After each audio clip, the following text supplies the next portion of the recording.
Hari ini kita akan belajar kembali kepada firman Tuhan. Berapa banyak dari kita yang sedang mengalami masalah dan dituduh orang lain salah, diperlakukan buruk orang lain, diperlakukan semena-mena orang lain, difitnah bahkan mau dijeblosin ke penjara. Relax aja, enjoy aja. Nikmatin aja apa yang Tuhan sedang izinkan dalam hidupmu. Itu bagian dari proses yang harus dialami dan harus kita alami supaya semakin hari semakin hati kita tuh nempel sama Tuhan. Ada bagian-bagian yang tidak enak memang Tuhan izinkan dalam kehidupan kita. Dan itu bagian dari pemurnian yang Tuhan harus kerjakan dalam kehidupan kita. Kita ini mau dibawa menjadi orang-orang yang berpengaruh, punya otoritas dan kuasa. Makanya harus dimurnikan, harus disucikan, harus dibereskan dari semua kejahatan, kemunafikan, hal yang tidak benar di hadapan Tuhan. Bagaimana caranya? Selalu dikirim orang-orang lain yang menyebalkan, orang-orang yang kadang menuduh, memfitnah, memperlakukan buruk, bahkan berkata-kata yang menyakitkan, atau apapun juga namanya.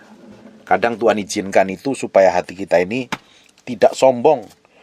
Tuhan izinkan seperti itu supaya hati kita fokusnya kepada kekuatan Tuhan, bukan pada kekuatan kita sendiri. Gak perlu membela diri. Kalau ada orang bersikap jahat sama hidupmu, gak usah bela diri. Gak perlu bela diri, justru diem. Bukankah hampir seminggu ini saya bahas tentang bagaimana sikap kita lebih banyak berdiam diri dalam hadirat Tuhan. Kalau ada orang lain memperlakukan buruk orang lain, berkata-kata yang gak senonoh, atau mau menjerat kita, atau mau jeblosin kita pada penjara, nggak usah bela diri. Kadang kita perlu pembelaan Tuhan, kita butuh Tuhan. Nanti Bapak Ibu baca Daniel pasal yang ketiga, seluruh Daniel pasal yang ketiga, keempat, kelima, dan keenam, Bapak Ibu akan tahu ceritanya, apa yang Daniel alami ketika diperlakukan buruk oleh orang-orang kafir, orang-orang yang kenal Tuhan. Sekarang buka di Daniel pasal yang ketiga, ayat yang ke-8. Pada waktu itu juga tampillah beberapa orang Kasdim menuduh orang Yahudi, termasuk Daniel. Akhirnya Bapak Ibu nanti baca di Daniel pasal yang ketiga, ini mereka dijeblosin ke dapur perapian yang menyala-nyala loh, karena dituduh dan diperlakukan buruk orang lain. Karena orang lain ngiri. Dan kadang ada baiknya juga kita bertemu dengan orang-orang yang seperti itu, supaya kita ini belajar melihat kekuatan Tuhan. Tapi kalau hidup kita ini rata-rata kita menikmatin semua kebaikan dan kemurahan Tuhan, kita nggak ngalami problem, kita nggak ngalami masalah, hidup kita baik-baik saja. Justru waktu ngalami tekanan kita bisa goncang, limbung, dan murtad malahan. Karena proses yang diizinkan Tuhan, kita dipertemukan dengan orang-orang yang menyebalkan di sekitar hidupmu, menjengkelkan, nyakitin, ngelukai. Bahkan ada orang yang dipertemukan dengan pasangan hidup yang sangat-sangat menyebalkan. Dan itu bagus sekali untuk membuat hati kita semakin bergantung sama Tuhan. Gak perlu bela diri kadang. Makanya jangan sok merasa paling hebat, paling penting dan kau bela diri. Kalau engkau sudah bela diri, dapat pembelaan sendiri, Tuhan gak akan bela kamu. Justru kita harus izinkan Tuhan yang membela hidup kita. Di Daniel pasal yang ketiga, orang-orang Yahudi dituduh dan akhirnya difitnah begitu rupa, akhirnya dimasukin ke dalam dapur perapian. Tapi Bapak Ibu lihat di Daniel pasal yang ke-6, apa yang Tuhan lakukan. Daniel 6 ayat 24. Kita mulai baca ayat yang ke-24. Raja memberi perintah lalu diambillah orang-orang yang telah menuduh Daniel. Ini Daniel dicemplungin gua singa. Apa yang terjadi? Ternyata singanya diem, nggak ngapa-ngapain. Karena ada pembelaan Tuhan. Tuhan bela Daniel. Makanya sikap hati kita ini harus benar kalau ingin dibela Tuhan. Jangan membenarkan diri. Raja memberi perintah lalu diambillah orang-orang yang telah menuduh Daniel. Di Daniel pasal 3, Daniel, orang-orang dan teman-temannya orang Yahudi dituduh. Tetapi apa yang terjadi di Daniel pasal yang ke-6, Raja memberi perintah lalu diambillah orang-orang yang telah menuduh Daniel dan mereka dilemparkan ke dalam gua singa, baik mereka maupun anak-anak dan istri-istri mereka. Belum lagi mereka sampai ke dasar gua itu, singa-singa itu telah menerkam mereka, bahkan meremukkan tulang-tulang mereka. Lu ada pembelaan yang datangnya dari Tuhan. Kalau ada orang memperlakukan kau buruk, memperlakukan kau jelek, gak usah pingin balas, pingin hajar, pingin gebukin, doain yang buruk-buruk, gak perlu. Serahin ke Tuhan, biar Tuhan sendiri yang bela. Jangan kotorin tanganmu, jangan kotorin pikiranmu. untuk melakukan dosa, pengen pembalasan, dan lain sebagainya. Justru kita berdiam diri dan Tuhan menggantikan berperang melawan para musuh-musuh kita. Enjoy dan nikmatin Tuhan. Pembelaan Tuhan itu real dan nyata kok. Hanya kita ini yang disuruh menunggu waktu pembelaan Tuhan. Jangan terburu-buru pingin ngelihat pembelaan Tuhan. Kadang Tuhan izinkan Tuhan nggak ngelakuin apa-apa. Kadang Tuhan izinkan diam. Justru orang yang menyebalkan hidup kita, yang menyakitin hati kita malah diberkati. Kita lihat apa reaksi hati kita. Kebanyakan malah jengkel dan marah. Yuk kita nunggu waktu Tuhan, itu waktunya Tuhan, bukan waktunya kita. Justru waktu kita menunggu Tuhan, waktunya kita menyerahkan diri di hadapan Tuhan. Jangan menjadi orang yang serampangan gitu. Jangan jadi orang yang gegabah gitu. Pingin orang lain yang menyakitin hatimu sakit, babak belur, kacau. Justru doain biar dia diselamatkan, karena dia nggak ngerti kebenaran kok. Kalau ada orang memperlakukan buruk kita, karena dia belum ngerti kebenaran. Kalau dia ngerti kebenaran, dia nggak akan memperlakukan buruk kita. Justru kita yang ngerti kebenaran harus bersikap seperti Tuhan, bukan malah sebaliknya. Malah marah, ngamuk, nggak terima, kesel, jengkel, kepahitan, benci, dendam, pingin balas. Nggak perlu. Kalau ada orang memperlakukan buruk hidupmu, bawa ke dalam hadirat Tuhan. Tuhan yang berperang membelamu. Jangan kamu membela diri dengan kekuatanmu sendiri. Tenang aja, relax dan enjoy. Memang ada orang-orang yang sedang mengalami tekanan dari orang lain, perlakuan buruk orang lain, difitnah bahkan diperlakukan jahat oleh orang lain, diperlakukan tidak adil oleh orang lain. Justru waktunya hatimu nempelnya kepada Tuhan. Makanya penting sikap hidup kita, hati kita ini benar di hadapan Tuhan. Daniel memiliki hubungan yang dalam dengan Tuhan. Daniel menguduskan dirinya dari semua makanan yang najis dan kotor. Daniel berdoa setiap hari, berkali-kali datang kepada Tuhan, membangun keintiman dengan Tuhan. Ya, tidak heran Daniel ketika orang tuduh, ketika orang melakukan buruk, bahkan cemplungin ke dapur perapian sama teman-temannya itu, dia masih enjoy. Daniel cemplungin ke gua singa, dia rela, enjoy dan masih hidup. Justru Tuhan bela. Kan kita itu harus ngerti caranya Tuhan bekerja. Jangan keburu-buru pingin ini, pingin itu, ngelakuin ini, lakuin itu, untuk coba membela diri kita dengan baik. Belajar menyerah di hadapan Tuhan. Kalau ada orang memperlakukan buruk, senyumin aja, kasih senyum. Kalau perlu ajak makan, kalau perlu kirimin makanan, kirimin buah-buahan. Kalau ada orang menyebalkan, kasih senyum yang terbaik. Dia perlakuannya buruk, tabur benih senyum yang paling manis. Kalau perlu kasih makanan buat dia. Kalau kita ini benar-benar tahu menempatkan diri dengan baik, kita akan hidup bahagia, bukan malah hidup penuh dengan kekhawatiran. Kenapa kok kita ini bisa berantakan hidup kita, bisa sembarangan gitu.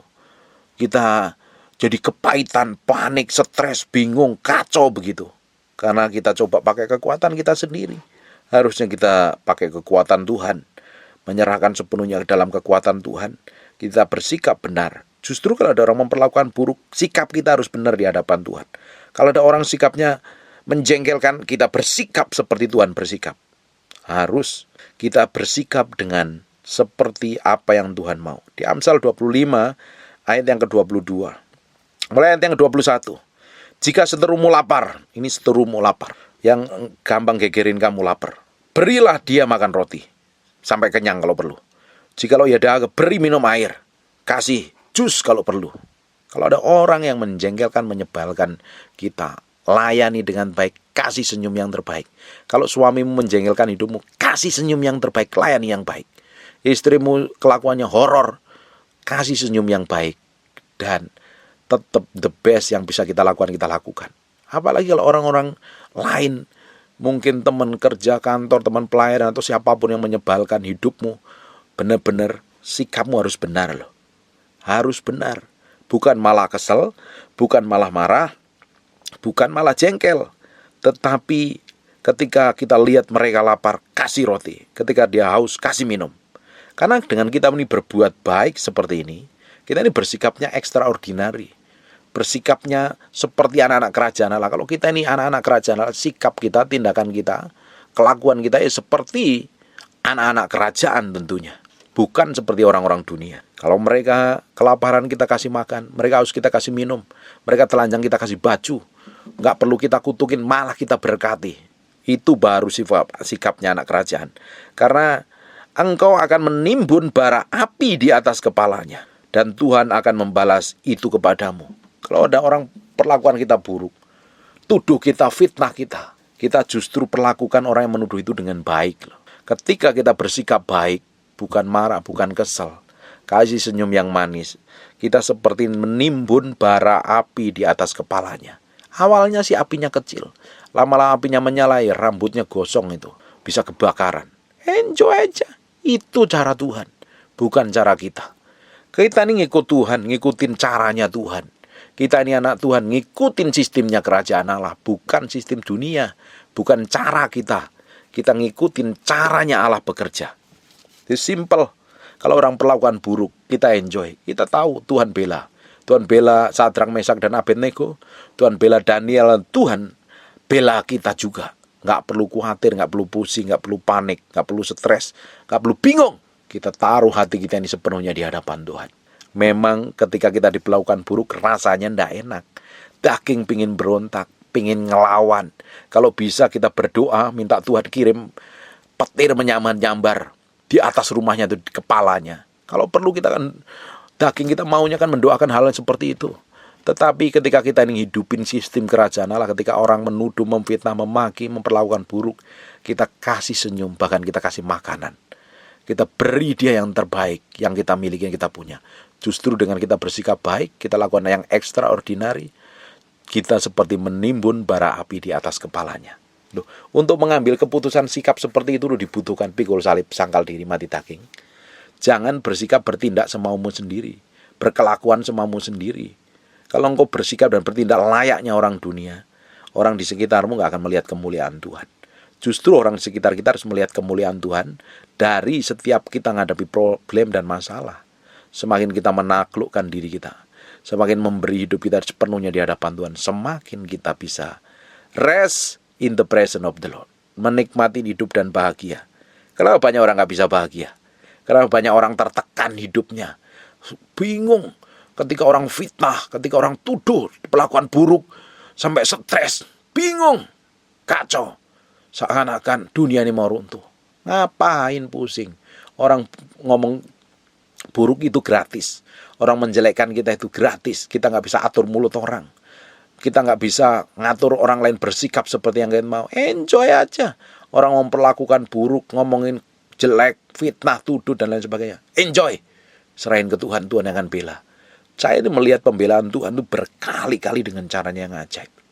Saya diperlakukan buruk orang lain, saya diem, nggak mau kasih klarifikasi apa, nggak perlu ngomong apa-apa, nggak perlu membela apa-apa, karena saya kenal Tuhan saya yang menjadi pembela. Dia adalah panglima perang saya. Justru dengan caranya Tuhan saya melihat hal yang ajaib dan mujizat luar biasa terjadi. Coba kalau saya ini secara pribadi bela diri, atau Bapak Ibu sedang mengalami problem, diperlakukan buruk, diperlakukan semena-mena, diperlakukan tidak adil orang lain, dan kamu coba menjelaskan, membela diri, mengklarifikasinya, kamu udah dapat pembelaan atas dirimu sendiri. Justru kita meski diem, serahin ke Tuhan, Tuhan sendiri akan membela kita. Gak usah ikut panik, bingung seperti layaknya orang dunia. Kalau kita ini gampang panik, gampang stres, gampang bingung ketika diperlakukan buruk orang lain, artinya kamu gak dewasa di dalam Kristus. Orang yang dewasa di dalam Kristus kenal siapa dia di dalam Tuhan.